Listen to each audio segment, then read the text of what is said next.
श्रीगणेशाय नमः। गजाननं भूतगणादिसेवितं कपित्थजम्बूफलचारुभक्षणम् उमासुतं शोकविनाशकारकं नमामि विघ्नेश्वरपादपङ्कजम्। नारायणं नमस्कृत्य नरं चैव नरोत्तमं देवीं सरस्वतीं व्यासं ततो जयमुदीरयेत्। सर्वमङ्गलमाङ्गल्ये शिवे सर्वार्थसाधिके शरण्ये त्र्यम्बके गौरी नारायणी नमोस्तुते। कृष्णाय वासुदेवाय देवकीनन्दनाय च नन्दगोपकुमाराय गोविन्दाय नमो नमः। कृष्णाय वासुदेवाय हरे परमात्मने प्रणक्लेशनाशाय गोविन्दाय नमो नमः। गोविन्दाय नमो नमः।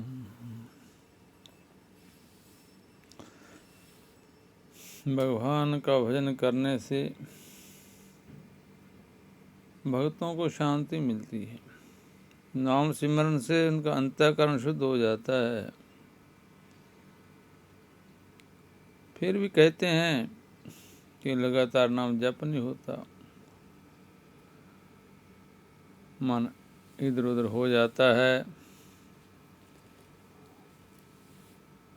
तो व्यास जी भगवान बोल रहे थे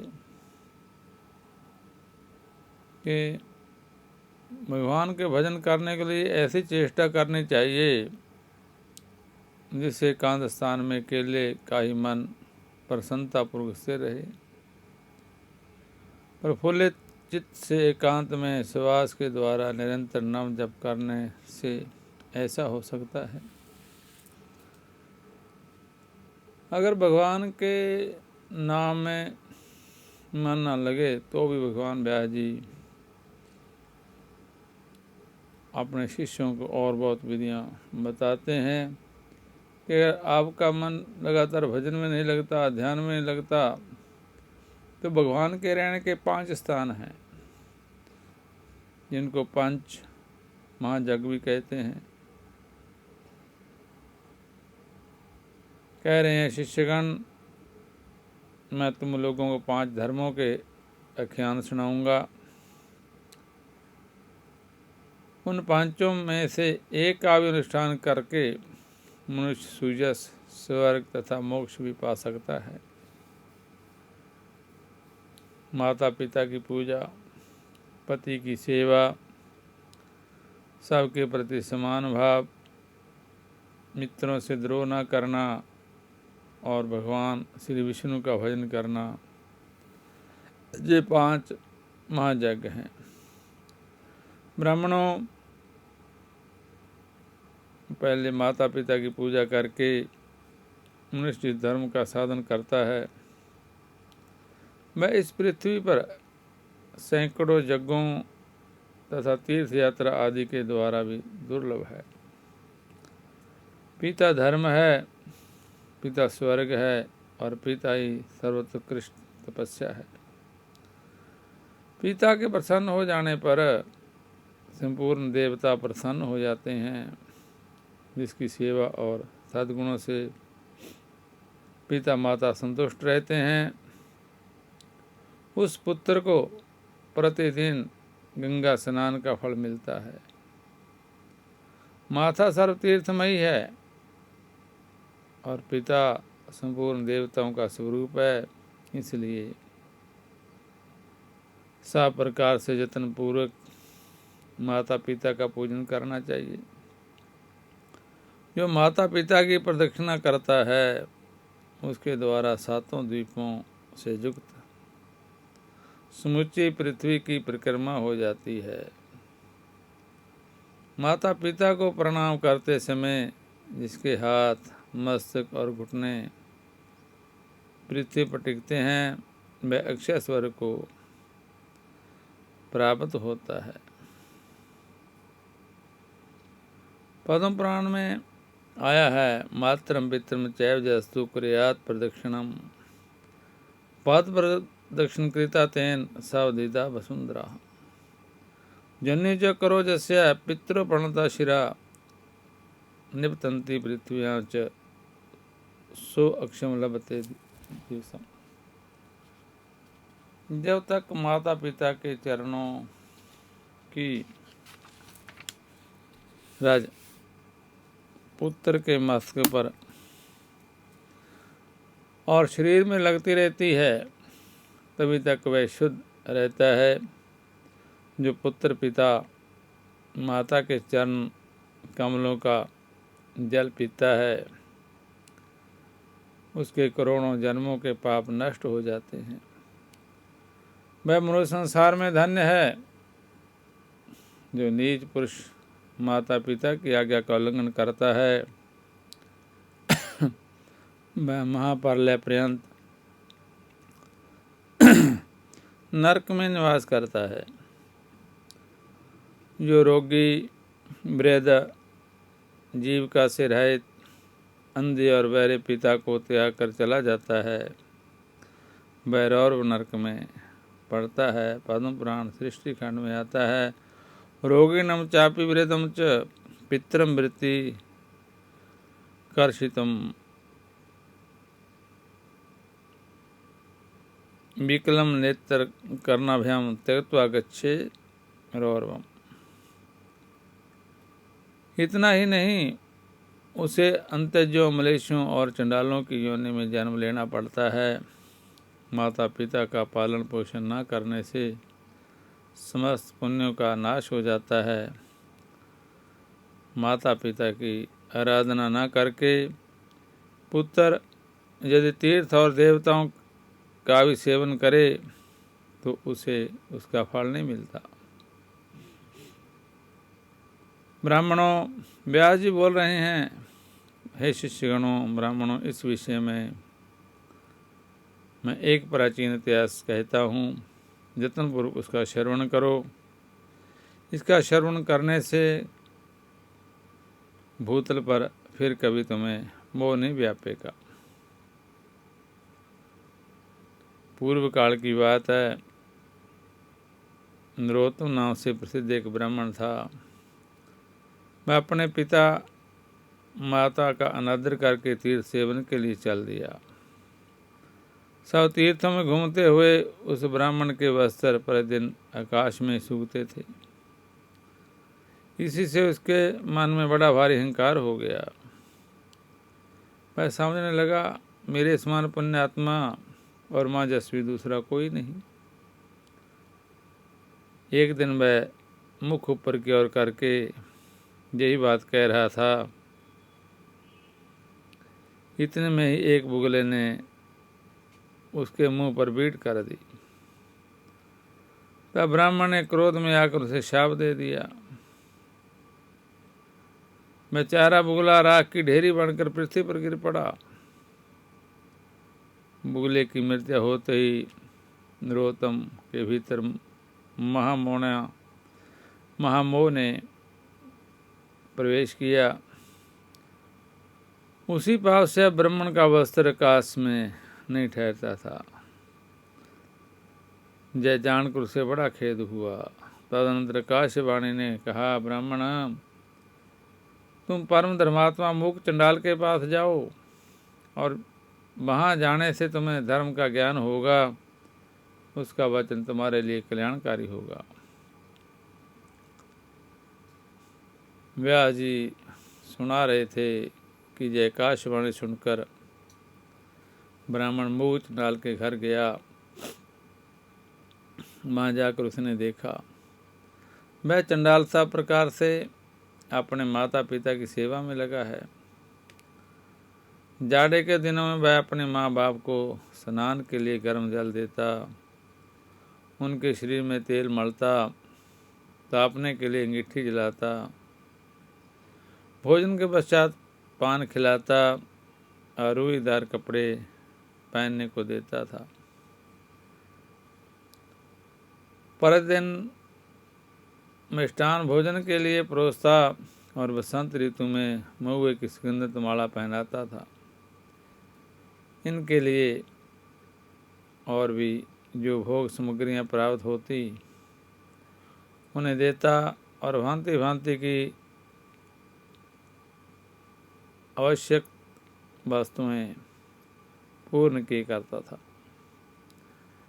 गर्मी के मौसम में प्रतिदिन माता पिता को पंखा झलता था। इस प्रकार नित्य प्रति उनकी परिचर्या करके ही वह भोजन करता था। माता पिता की थकावट और कष्ट का निवारण करना उसका सदा का नियम था। इन पुण्य कर्मों के कारण चंडाल का घर बिना किसी आधार और खंबे के आकाश में स्थित था। उसके अंदर त्रिभुवन के स्वामी भगवान श्री हरि मनोहर ब्राह्मण का रूप धारण किए नित्य क्रीड़ा करते थे। वह सत्य स्वरूप परमात्मा अपने महान सत्यमय तेजस्वी विग्रह से उस चंडाल मंदिर की शोभा बढ़ाते थे। वह सब देखकर ब्राह्मण को बड़ा विस्मय हुआ। उसने मूक चंडाल से कहा, ब्राह्मण बोला, तुम मेरे पास आओ, मैं तुमसे संपूर्ण लोगों के सनातन हित की बात पूछता हूँ, उसे ठीक ठीक बताओ। मूक चंडाल बोला, विप्र, इस समय मैं माता पिता की सेवा कर रहा हूँ, आपके पास कैसे आऊँ? इनकी पूजा करके आपकी आवश्यकता पूर्ण करूँगा, तब तक मेरे दरवाजे पर ठहरिए, मैं आपका अतिथि सत्कार करूँगा।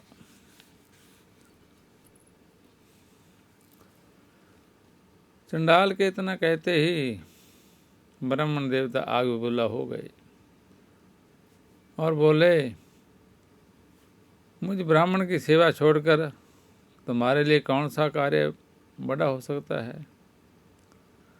तो चंडाल ने कहा, बाबा जी, क्यों व्यर्थ को करते हो? मैं बुगला नहीं हूँ। इस समय आपका क्रोध बुगले पर ही सफल हो सकता है, दूसरे किसी पर नहीं। अब आपकी धोती ना तो काश में सूखती है और न ठहरी पाती है। तय आकाशवाणी सुनकर आप मेरे घर पर आए हैं, थोड़ी देर ठहरिए तो मैं आपके प्रश्न का उत्तर दूंगा, अन्यथा पतिव्रता स्त्री के पास जाइए। द्विश्रेष्ठ, पतिव्रता स्त्री का दर्शन करने पर आपका अभीष्ट सिद्ध होगा। तो व्यास जी कहते हैं, तदनंतर चंडाल के घर से ब्राह्मण रूपधारी भगवान श्री विष्णु ने निकलकर उस ब्राह्मण से कहा, चलो मैं पतिव्रता देवी के घर चलता हूँ। तो द्विश्रेष्ठ नरोत्तम को सोचकर उनके साथ चल दिया। उसके मन में बड़ा विस्मय हो रहा था। उसने रास्ते में भगवान से पूछा, हे विप्रवर, आप इस चंडाल के घर में जहाँ स्त्रियाँ रहती हैं किस लिए निवास करते हैं? तो ब्रह्म रूपधारी भगवान ने कहा, विप्रवर, इस समय तुम्हारा हृदय शुद्ध नहीं है, पहले पतिव्रता आदि का दर्शन करो, उसके बाद मुझे ठीक ठीक जान सकोगे। ब्राह्मण ने पूछा, तात पतिव्रता कौन है? उसका शास्त्र ज्ञान कितना बड़ा है? जिस कारण मैं उसके पास जा रहा हूँ वह भी मुझे बतलाइए। श्री भगवान रूपधारी ब्रह्म रूप में बोले, ब्राह्मण, नदियों में गंगा जी, स्त्रियों में पतिव्रता और देवताओं में भगवान श्री विष्णु श्रेष्ठ हैं। जो पतिव्रता नारी प्रतिदिन अपने पति के हित साधन में लगी रहती है, वह अपने पितृकुल और पति कुल दोनों कुलों की 100 पीढ़ियाँ उद्धार कर देती है। पद्म पुराण में आया है, पतिव्रता चर्या नारी पुत्यो नित्यम हिते रता कुलध्वस्य पुरुषा नुद्रे सा शतम शतम। तो ब्राह्मण ने पूछा, द्विश्रेष्ठ, कौन सी पतिव्रता होती है? पतिव्रता का क्या लक्षण होता है?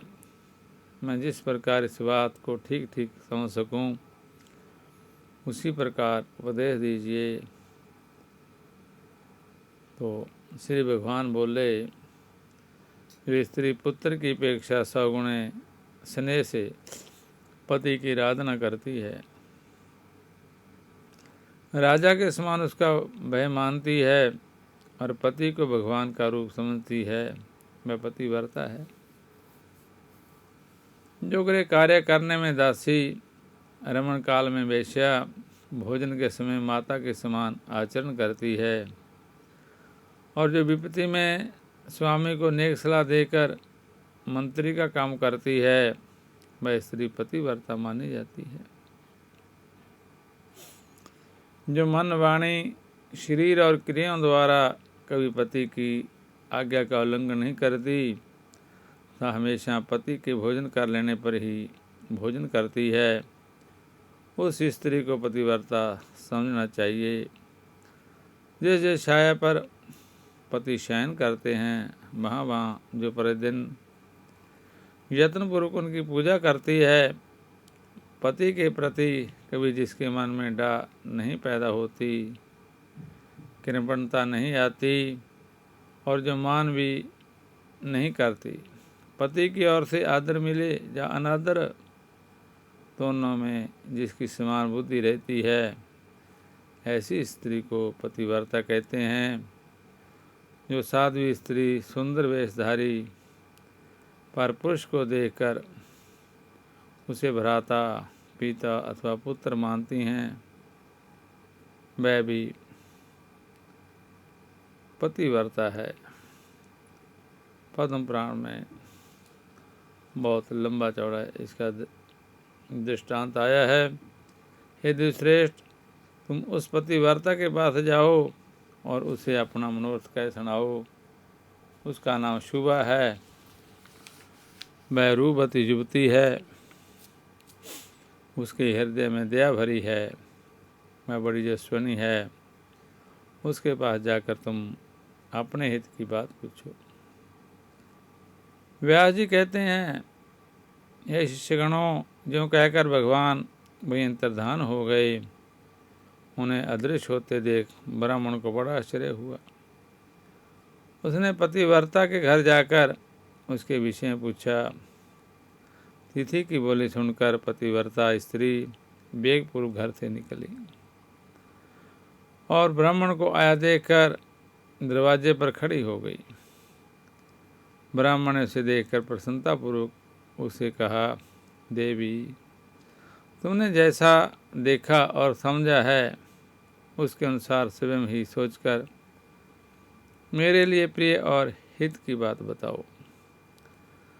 पतिव्रता बोली, ब्राह्मण देवता, इस समय मुझे पति देव की पूजा करनी है, अतः अवकाश नहीं है, इसलिए आपका कार्य पीछे करूंगी। इस समय मेरा आतिथ्य ग्रहण कीजिए।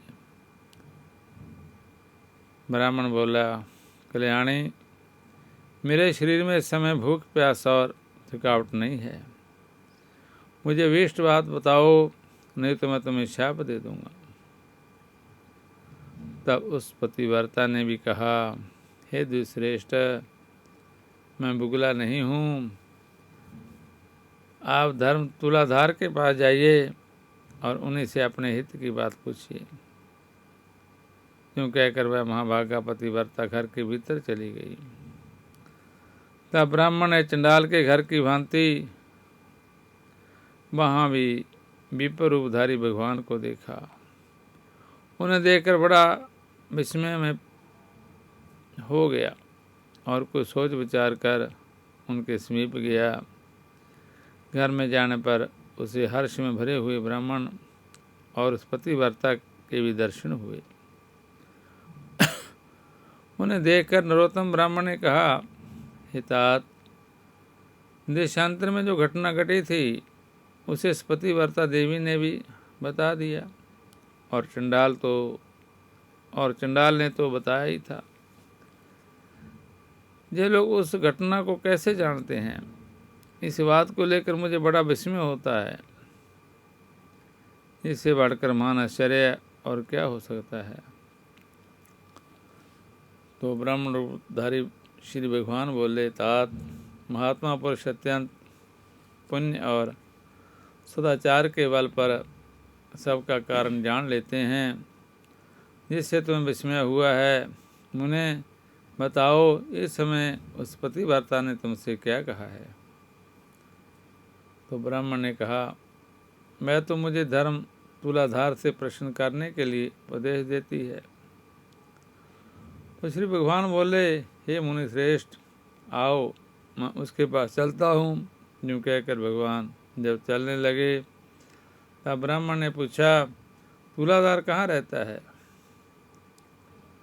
श्री भगवान ने कहा, जहाँ मनुष्यों की भीड़ एकत्रता है और नाना प्रकार के द्रव्यों की बिक्री हो रही है, उस बाजार में तुलाधार वैश्य इधर उधर कार्य विक्रय करता है। उसने कभी मन, वाणी या क्रिया द्वारा किसी का कुछ बिगाड़ नहीं किया, असत्य नहीं बोला, दुष्टता नहीं की। वह सब लोगों के हित में तत्पर रहता है, सब प्राणी में समान भाव रखता है तथा ढेले, पत्थर और स्वर्ण को समान समझता है। लोग जौ, नमक, तेल, घी, अनाज की ढेरियाँ तथा अन्य अन्य संग्रहित वस्तुएं उसकी जुबान पर ही लेते देते हैं। वह प्राणावस्थित होने पर भी सत्य छोड़कर कभी झूठ नहीं बोलता। इसी से वह धर्म तुलाधार कहलाता है। श्री भगवान के जो कहने पर ब्राह्मण ने नाना प्रकार के रसों को बेचते हुए तुलाधार को देखा। वह बिक्री की वस्तुओं के संबंध में बातें कर रहा था। बहुत से पुरुष और स्त्रियां उसे चारों ओर से घेर कर खड़ी थी। ब्राह्मण को उपस्थित देखकर तुलाधार ने मधुर वाणी से पूछा, हे ब्राह्मण देवता, यहाँ कैसे पधारना हुआ। तो ब्राह्मण ने कहा, मुझे धर्म का उपदेश करो, मैं इसलिए तुम्हारे पास आया हूँ। तो तुलाधार बोला, विप्रवर, जब तक लोग मेरे पास रहेंगे तब तक मैं निश्चिंत नहीं हो सकूँगा। पैर भर रात तक जी हालत रहेगी, अतः मेरा उपदेश मानकर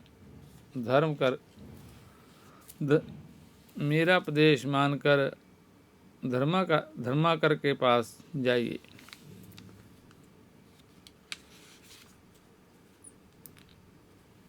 मुगले की मृत्यु से होने वाला दोष और आकाश में धोती सुखाने का रहस्य जैसी बातें आगे तुमको मालूम हो जाएंगी। धर्माकर का नाम अधरोक है, वे बड़े सज्जन हैं, उनके पास जाइए, वहाँ उनके उपदेश से आपकी कामना सफल होगी। यूँ कहकर तुलाधार खरीद बिक्री में लग गया।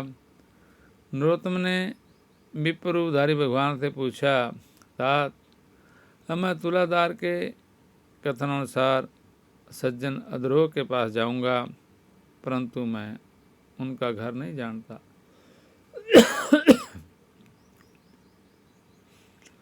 तो विप्ररूपधारी भगवान बोले, चलो मैं तुम्हारे साथ उनके घर चलूँगा। तदनंतर मार्ग में जाते हुए भगवान से ब्राह्मण ने पूछा, तात, तुलाधार ना तो देवताओं का एवं ऋषियों का और न पितरों का तर्पण करता है, फिर देशांतर में संघटित हुए मेरे वृत्तांत को जय कैसे जानता है। इससे मुझे बड़ा विस्मय हो रहा है।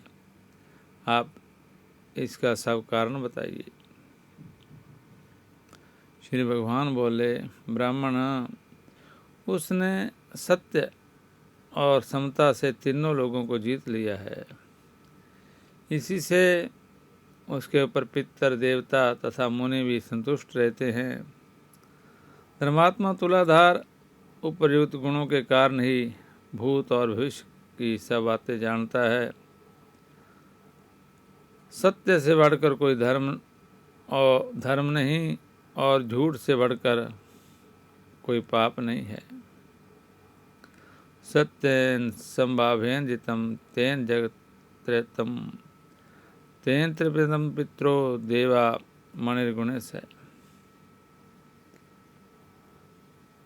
जो पुरुष पाप से रहित और संभाव में स्थित है, जिसका चित्त शत्रु, मित्र, उदासीन के प्रति समान है, उसके साथ पापों का नाश हो जाता है और वह भगवान श्री विष्णु के सायुज्य को प्राप्त होता है। समता, धर्म और समता ही उत्कृष्ट तपस्या है। जिसके हृदय में सदा समता विराजती है, वह पुरुष संपूर्ण लोकों में श्रेष्ठ योगियों में गणना करने के योग्य और निर्लोभ होता है। जो सदा इसी प्रकार समतापूर्ण बर्ताव करता है, वह अपनी अनेकों पीढ़ियों का उद्धार कर देता है। उस पुरुष में सत्य, इंद्रिय संयम, मनोनिग्रह, धीरता, स्थिरता, निर्लोभता और आलस्यहीनता ये सभी गुण प्रतिष्ठित होते हैं। समता के प्रभाव से धार्मिक पुरुष देवलोक और मनुष्यलोक के संपूर्ण वृत्तांतों को जान लेता है। उसकी देह के भीतर भगवान विष्णु विराजमान रहते हैं। सत्य और सरलता आदि गुणों में उसकी समानता करने वाला इस संसार में दूसरा कोई नहीं होता। वह साक्षात धर्म का स्वरूप होता है और वही इस जगत को धारण करता है। तो ब्राह्मण ने कहा, परिवार, आपकी कृपा से मुझे तुलाधार के सर्वज्ञ होने का कारण ज्ञात हो गया है। आप द्रोह का जो वृत्तांत हो वह मुझे सुनाइए। श्री भगवान ने कहा, परिवार, पूर्व काल की बात है। एक राजपुत्र की कुलवती स्त्री बड़ी सुंदरी और नई अवस्था की थी। वह कामदेव की पत्नी अरति और इंद्र की पत्नी सची के समान मन को हरने वाली थी। राजकुमार उसे अपने प्राणों के समान प्यार करते थे। वो सुंदरी तरुणी का नाम भी सुंदरी ही था। एक दिन राजकुमार को राजकार्य के लिए अकस्मात बार जाने के लिए उद्यत होना पड़ा। उन्होंने मन ही मन सोचा, मैं प्राणों से बढ़कर प्यारी अपनी इस भार्या को किस स्थान पर रखूं, जिससे इसके सतीत्व की रक्षा निश्चित रूप से हो सके। इस बात पर खूब विचार करके राजकुमार सहसा अद्रोह के घर पर आए और उससे अपनी पत्नी की रक्षा का प्रस्ताव करने लगे। उनकी बात सुनकर अद्रोह को बड़ा विस्मय हुआ। मैं बोले, तात, ना तो मैं आपका पिता हूँ, ना भाई हूँ, ना बांधव हूँ, ना आपकी पत्नी के पिता माता के कुल का ही हूँ, तथा सुहृदों में से कोई भी नहीं हूँ। फिर मेरे घर में इसको रखने से आप किस प्रकार निश्चिंत हो सकेंगे? तो राजकुमार बोला, महात्मन, इस संसार में आपके समान धार्मिक और जितेंद्रिय कोई नहीं है और मुझे दिख भी नहीं रहा है। जय सुनकर अद्रोह ने उस विक राजकुमार से कहा, भैया, मुझे दोष न देना। इस त्रिभुवन मोहिनी तुरनी की रक्षा करने में कौन पुरुष समर्थ हो सकता है?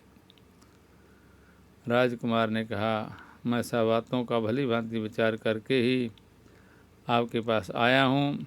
जो आपके घर में रहे, अब मैं जाता हूँ। राजकुमार के जो कहने पर वह फिर बोले, भैया, इस शोभा संपन्न नगर में बहुतेरे कामी पुरुष भरे पड़े हैं, यहाँ किसी स्त्री की सत्तव की रक्षा कैसे हो सकती है। तो राजकुमार फिर बोले, जैसे भी हो रक्षा कीजिए, मैं तो अब जाता हूँ। तो गृहस्थ अधरोक ने धर्म संकट में पड़कर कहा, तात, मैं उचित और हितकारी समझकर इसके साथ सदा अनुचित बर्ताव करूँगा, और उसी अवस्था में ऐसी स्त्री सदा मेरे घर में सुरक्षित रह सकती है। अन्यथा इस अरक्षा वस्तु की रक्षा के लिए आप ही कोई अनुकूल और प्रिय उपाय बतलाइए। इसे मेरी शय पर मेरी एक और स्त्री के साथ शयन करना होगा। फिर भी यदि आप इसे अपनी बल्लभा समझें तब तो जय रह सकती है, नहीं तो जहाँ से चली जाए। जय सुनकर राजकुमार ने एक क्षण तक कुछ विचार किया, फिर बोले, तात, मुझे आपकी बात स्वीकार है, आपको जो अनुकूल जान पड़े वही कीजिए। ऐसा कहकर राजकुमार अपनी पत्नी से बोले, सुंदरी, तुम इनके कथनानुसार सब कार्य करना, तुम पर कोई दोष नहीं आएगा, इसके लिए मेरी आज्ञा है। यूँ कहकर वह अपने पिता महाराज के आदेश से गंतव्य स्थान पर चले गए।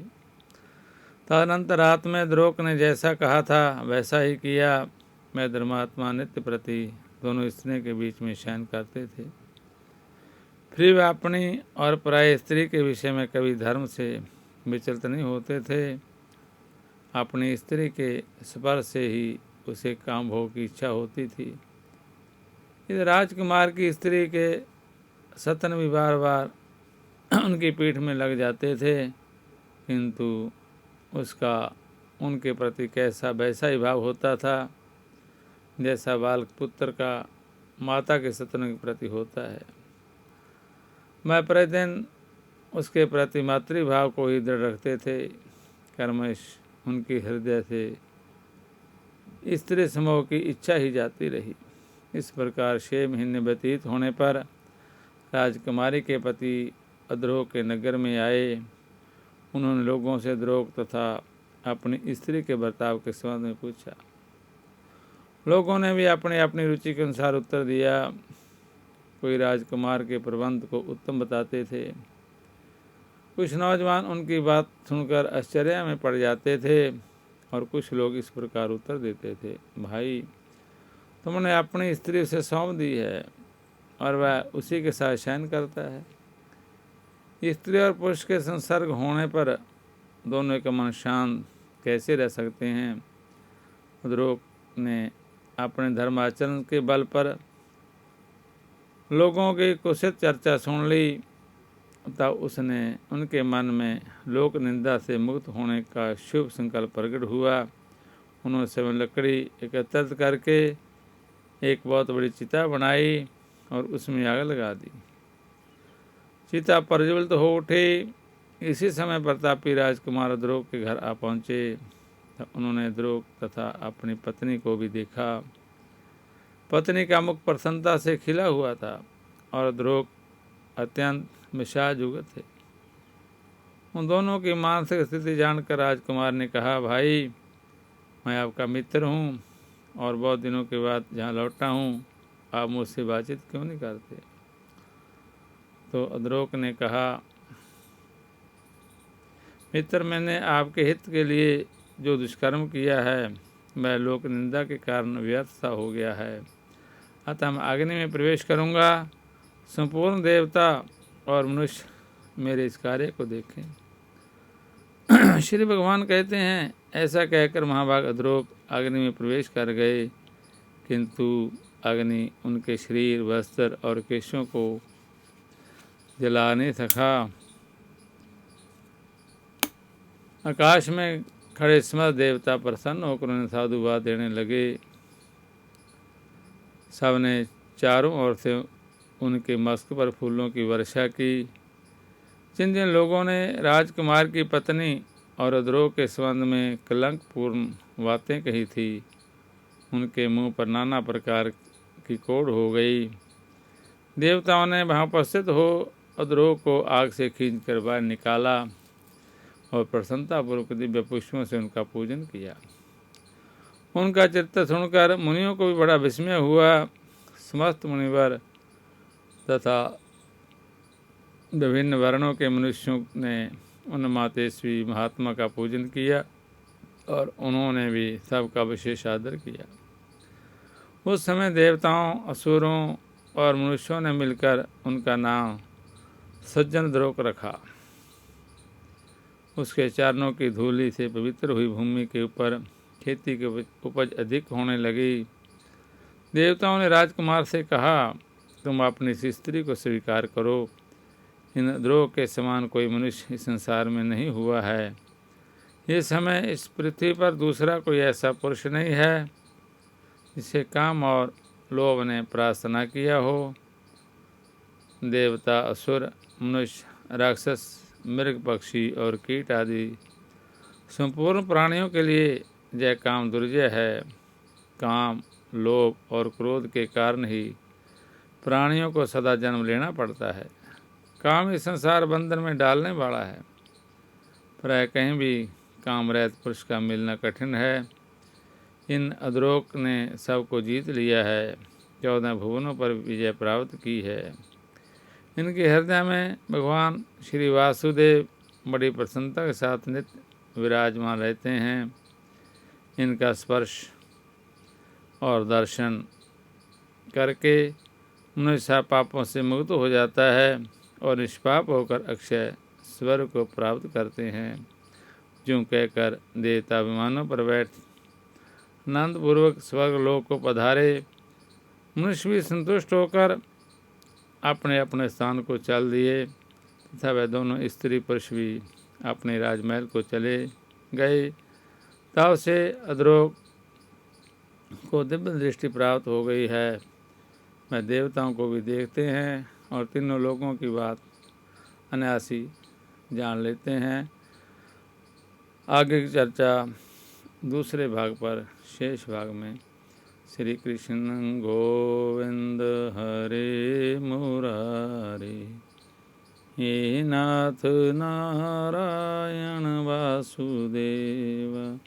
हरे कृष्ण गोविंद हरे मुरारी, हे नाथ नारायण वासुदेव।